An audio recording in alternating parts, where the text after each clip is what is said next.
तो question number 3, final account with adjustment, trading profit and loss and balance sheet हमें prepare करना है। सबसे पहले हम ट्रेडिंग अकाउंट बना रहे हैं।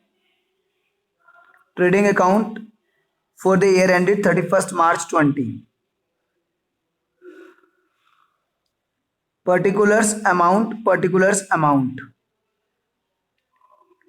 ट्रेडिंग अकाउंट बनाने से पहले एक बार एडजस्टमेंट चेक कर लीजिए ट्रेडिंग की कौन कौन सी हैं। तो आउटस्टैंडिंग सैलरी की एडजस्टमेंट है वो प्रॉफिट एंड लॉस अकाउंट में आती है। डेप्रिसिएशन की एडजस्टमेंट है वो भी प्रॉफिट एंड लॉस अकाउंट में आती है। वेजेस आउटस्टैंडिंग की एडजस्टमेंट है वो ट्रेडिंग में आएगी।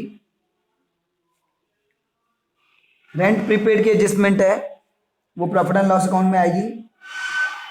इंटरेस्ट ऑन कैपिटल की एडजस्टमेंट है वो भी प्रॉफिट एंड लॉस अकाउंट में आएगी। और क्लोजिंग स्टॉक की एडजस्टमेंट है वो ट्रेडिंग में आएगी।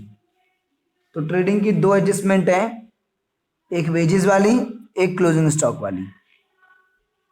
तो क्लोजिंग स्टॉक और वेजेस, ये ट्रेडिंग अकाउंट है। सबसे पहले ओपनिंग स्टॉक लिखते हैं। ट्रायल बैलेंस के अंदर 6 लाख गिवन है। फिर उसके बाद परचेजेस लिखते हैं और उसमें से परचेज रिटर्न माइनस करते हैं। तो परचेज रिटर्न नहीं गिवन है तो परचेजेस को डायरेक्ट मेन कॉलम में डाल दिया। क्रेडिट साइड पे सेल्स लिखते हैं और उसमें से सेल्स रिटर्न माइनस करते हैं। तो सेल्स रिटर्न नहीं गिवन है तो सेल्स को डायरेक्ट मेन कॉलम में डाल दिया। क्लोजिंग स्टॉक जो एडजस्टमेंट में गिवन था वो हमने यहां पर क्रेडिट साइड पे लिख दिया और बैलेंस शीट में भी जाएगा एसेट में। एडजस्टमेंट हमेशा दो जगह जाती है। इसके बाद डायरेक्ट एक्सपेंसेस देख लेते हैं कौन कौन से देखें ट्रायल बैलेंस में। वेजेस गिवन है 1 लाख की और उस पर एडजस्टमेंट भी थी। वेजेस 1 लाख और एडजस्टमेंट में आउटस्टैंडिंग वेजेस गिवन थी। OS means outstanding. तो आउटस्टैंडिंग वेजेस हमें एडजस्टमेंट में गिवन है 5000 की। तो ये हमारा हो गया 1,05,000।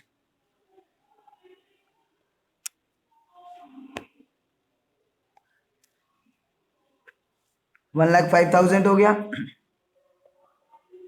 और देख लेते हैं कोई डायरेक्ट एक्सपेंस अगर गिवन है तो आपको इसके अलावा और कोई डायरेक्ट एक्सपेंस नहीं गिवन है, बस वेजेस का ही डायरेक्ट एक्सपेंस गिवन है। तो ट्रेडिंग अकाउंट को क्लोज करके हम लोग ग्रॉस प्रॉफिट कैलकुलेट कर लेते हैं। 24 लाख क्रेडिट साइड है और डेबिट साइड आपकी कम है। डेबिट साइड है आपकी 15,05,000। तो आपका 8,95,000 का बैलेंस बच गया ग्रॉस प्रॉफिट।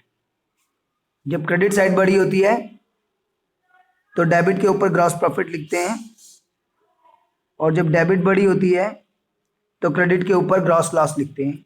फिलहाल ग्रॉस प्रॉफिट है 8,95,000। अब हम बनाएंगे प्रॉफिट एंड लॉस अकाउंट।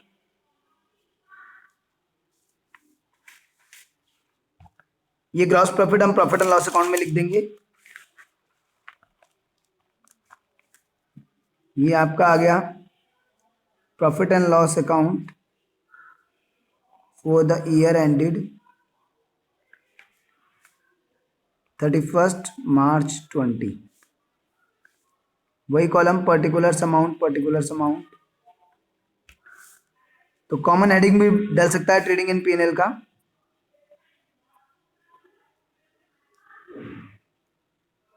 और अलग अलग भी कर सकते हैं। बुक्स में कॉमन हेडिंग ही है, आप कॉमन ही डालिएगा। मेरे पास स्पेस नहीं था उस पेज पे तो मैंने इसलिए दोनों को सेपरेट कर दिया। पर्टिकुलर्स अमाउंट, ये कॉलम आ गए मेरे। जो ग्रॉस प्रॉफिट आया था मेरा ट्रेडिंग अकाउंट से 8,95,000 वो मैं यहाँ लिख दूंगा।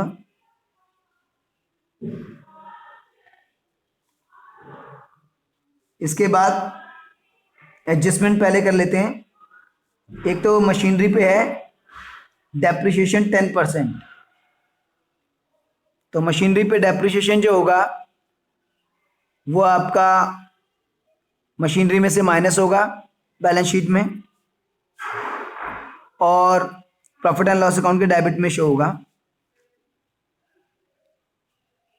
Depp on machinery,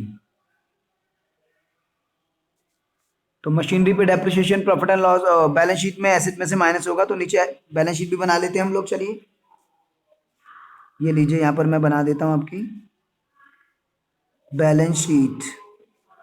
balance sheet में एज एट लिखते हैं, फॉर द पीरियड एंडिंग नहीं लिखते हैं, 31 मार्च 20।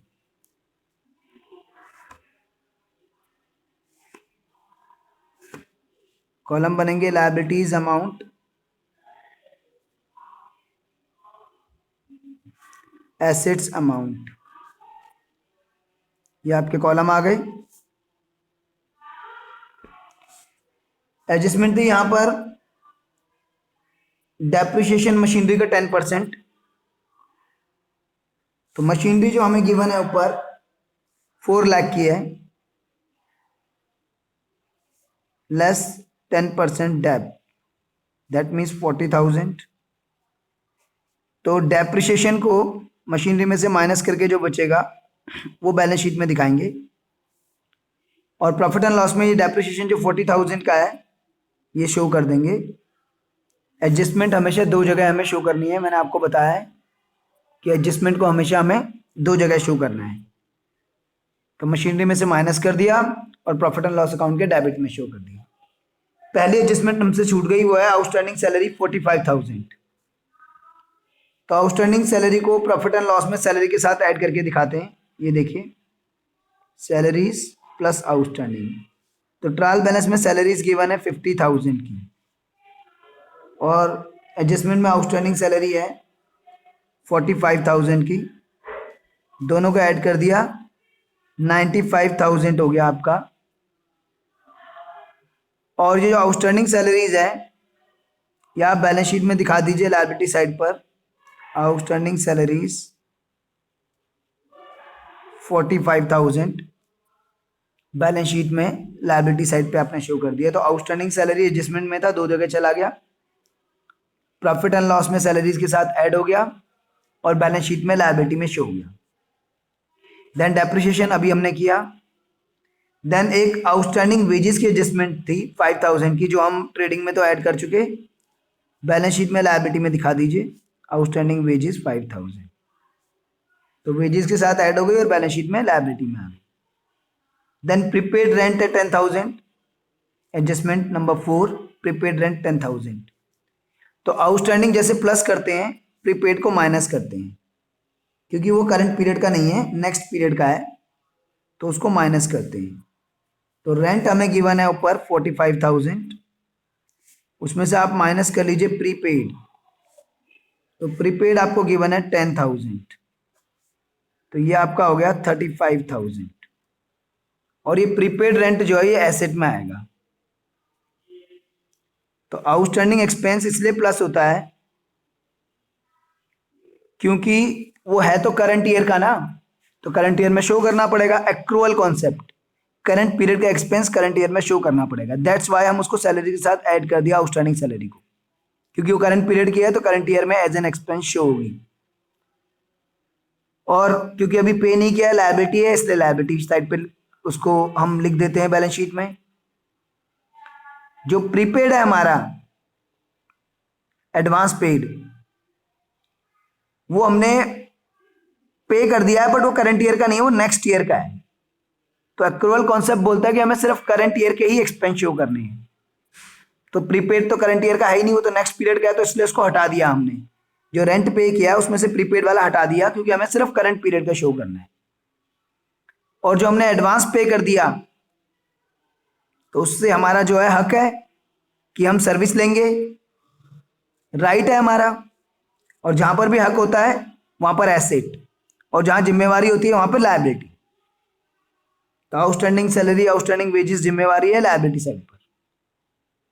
प्रीपेड रेंट एसेट है कि हमने एडवांस में पे कर दिया, बदले में हमें सर्विस लेनी है, तो वो हमारे लिए एसेट है, वो एसेट साइड पर। चलिए आगे चलते हैं नेक्स्ट एडजस्टमेंट पे। Provide for interest on capital 5% per annum, interest on capital देना 5% पर एनम, और कैपिटल हमें गिवन है 9 लाख ट्रायल बैलेंस में, plus IOC interest on capital 5% आएगा 45,000। तो इंटरेस्ट ऑन कैपिटल है कि ऑनर ने बिजनेस में जो कैपिटल लगा रखी है उस पे उसको इंटरेस्ट बिजनेस पे कर रहा है। अकाउंटिंग एंटिटी कॉन्सेप्ट हमने पढ़ा था, बिजनेस अलग है ऑनर अलग है। तो जैसे अगर हम किसी को लोन देंगे तो वो हमें इंटरेस्ट देगा, ऐसे हमने बिजनेस में पैसा लगाया है तो बिजनेस हमें इंटरेस्ट दे रहा है, तो हमें इंटरेस्ट मिल रहा है, तो हमारी कैपिटल में ऐड हो गया। कैपिटल क्या होता है? जो अमाउंट हमने बिजनेस में लगाया है। तो 9 लाख लगाया है और 45 हमें इंटरेस्ट मिला है, तो वो भी हमारी कैपिटल में ही ऐड हो गया। अब हमारा 945 हो गया बिजनेस के पास। जैसे मैंने आपको 9 लाख का लोन दिया और 45,000 आपने मुझे इंटरेस्ट भी देना, तो अब आप मुझे 945 दोगे। Same is for business and honour. Honour अलग है, बिजनेस अलग है। ऑनर को हमने 9 लाख देने थे, दैट इज कैपिटल, और 45 अब इंटरेस्ट के भी देने हैं, तो 945 हो गया। और बिजनेस ने देना है 45,000, बिजनेस के लिए एक्सपेंस है इंटरेस्ट ऑन कैपिटल, क्योंकि बिजनेस ओनर को पे कर रहा है। तो हम बिजनेस पॉइंट ऑफ व्यू से चलते हैं, तो ये इंटरेस्ट ऑन कैपिटल यहाँ डेबिट में आ गया। यहाँ डाल देता हूँ बीच में क्योंकि स्पेस कम है मेरे पास। इंटरेस्ट ऑन कैपिटल 45,000 तो कैपिटल के साथ ऐड हो गया और प्रॉफिट एंड लॉस अकाउंट के डेबिट में आ गया। नेक्स्ट है आपके पास स्टॉक है 8 लाख। तो ट्रेडिंग में तो हम डाल ही चुके थे स्टॉक को, बैलेंस शीट में एसेट में भी डाल दीजिए क्लोजिंग स्टॉक। तो हमेशा जो जितनी भी एडिशनल इंफॉर्मेशन में जो भी चीज़ें गिवन होती हैं वो हमेशा 2 जगह जाती हैं। तो जितनी भी हमारे पास 6 एडजस्टमेंट थी सबको हमने 2 जगह ट्रीट किया है। तो सारी एडजस्टमेंट्स हमने ख़त्म कर ली। इसके बाद हम ऊपर ट्रायल बैलेंस पे आते हैं। उसमें मशीनरी गिवन है जो कि हम कर चुके हैं, डेप्रिसिएशन उस पर लगा चुके हैं हम। कैश एट बैंक है 1 लाख, एसेट में डाल दीजिए बैंक 1 लाख। देन उसके बाद आपके पास कैश इन हैंड है 50,000, कैश ये भी एसेट है 50,000। देन उसके बाद वेजेस हो चुके हैं एडजस्टमेंट थी, परचेजेस हो चुके ट्रेडिंग में थे, ओपनिंग स्टॉक हो चुका ट्रेडिंग में। डेटर्स गिवन है आपको 4,40,000 के, यस डेटर्स गिवन है 4,40,000 के। तो डेटर्स जिनको गुड्स सोल्ड किए हैं, जिनसे पैसा लेना है, तो एसेट है। तो एसेट में मैंने डाल दिया डेटर्स को 4,40,000। इसके बाद मुझे बिल रिसीवेबल गिवन है, वो भी एसेट है, वो मुझे गिवन है 2,90,000 के। उसके बाद मुझे रेंट गिवन है, उस पर एडजस्टमेंट थी, वो मैं कर चुका हूं। देन कमीशन गिवन है 25,000 का। तो कमीशन डेबिट में गिवन है, यानी कि हमने पे करा है। क्रेडिट में गिवन होता तो हमें रिसीव होता, लेकिन डेबिट में गिवन है तो एक्सपेंस है। क्रेडिट में गिवन होता तो इनकम होता। तो डेबिट में है तो एक्सपेंस है, तो P&L के डेबिट में डाल दिया। जनरल एक्सपेंस है 80,000 का, P&L के डेबिट में डाल दिया। सैलरीज है बट सैलरी पे एडजस्टमेंट थी, हम कर चुके। देन क्रेडिट बैलेंस में आपको कैपिटल गिवन है, वो हम कर चुके बैलेंस शीट में। सेल्स हम ट्रेडिंग अकाउंट में कर चुके। सन्ड्री क्रेडिटर्स 4,50,000, तो ये आप यहां डाल दीजिए। कैपिटल या तो एंड में लिखते हैं या तो स्टार्टिंग में लिखते हैं, तो इसलिए मैंने एंड में लिख दिया है। तो सन्ड्री क्रेडिटर्स मुझे गिवन है 4,50,000 की। और इसके बाद मुझे इंटरेस्ट रिसीव्ड गिवन है क्रेडिट बैलेंस में। तो क्रेडिट बैलेंस में तो इनकम होती है, तो क्रेडिट साइड पे जाएगी प्रॉफिट एंड लॉस अकाउंट के इंटरेस्ट रिसीव्ड। तो सारी एडजस्टमेंट हो गई, सारा ट्रायल बैलेंस हो गया। अब इसके बाद क्लोज करना है ट्रेडिंग अकाउंट को, तो हम क्लोज करके निकाल ही चुके थे ग्रॉस प्रॉफिट। अब इसको क्लोज करके नेट प्रॉफिट या नेट लॉस जो भी आएगा, तो ये आ गया हमारा 925 क्रेडिट साइड पर, और 9,25,000 में से ये डेबिट साइड की सारी आइटम माइनस कर दीजिए, तो आपका आ गया 6,05,000 बैलेंस माइनस करने के बाद नेट प्रॉफिट्स। अब ये जो नेट प्रॉफिट्स आपने निकाले हैं इसको आप कैपिटल में ऐड कर देंगे, और लॉसेस होते तो माइनस कर देते आप। तो 6,05,000 आप प्लस कर दीजिए इसमें, ये आ गया आपका 15,50,000 कैपिटल आ गई आपकी, इंटरेस्ट ऑन कैपिटल और नेट प्रॉफिट जोड़ने के बाद। और बैलेंस शीट का टोटल आ गया आपका इस साइड का 20,50,000, उस साइड भी टोटल कर लीजिए तो आपका 20,50,000 ही है। तो बैलेंस शीट मैच हो गई इस तरीके से आपकी।